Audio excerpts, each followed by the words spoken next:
الشیطان الرجیم بسم اللہ الرحمن الرحیم رب اشرح لی صدری ویسر لی امری واحلل عقدۃ من لسانی یفقهوا قولی رب زدنی علما رب زدنی علما رب زد فزد آمین ثم آمین اللہم صلی علی سیدنا و مولانا محمد بعدد کل ذرۃ مئۃ الف الف مرہ وعلى آلہ وازواجہ وآبائہ وصحبہ وبارک وسلم وصلی علیہ۔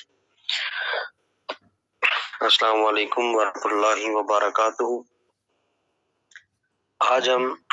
سورہ نساء کی آیت نمبر 107 سے اپنے سبق کا آغاز کریں گے۔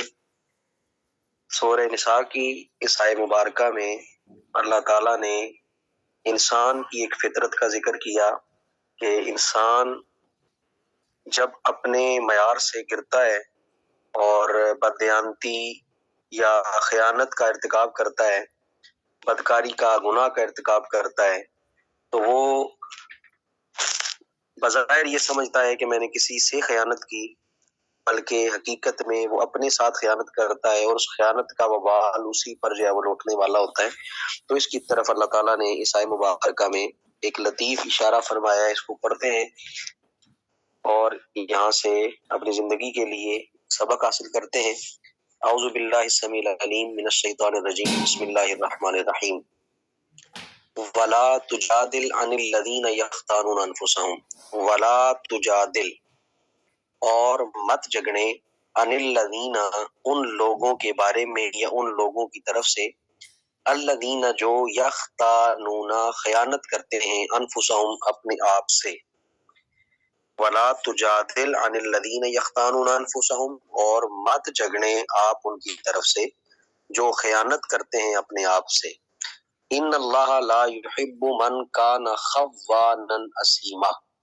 ان اللہ بے شک اللہ تعالیٰ لا يحب پسند نہیں فرماتا، من اسے، کانا جو ہو، خوانا بددیانت، بہت بڑا بددیانت، یہ مبالغہ کا صیغہ ہے، خوانا بہت بڑا بددیانت، اسیمن اور بدکار۔ ان اللہ لا يحب من کان خوانا اسیما، بے شک اللہ تعالیٰ نہیں دوست رکھتا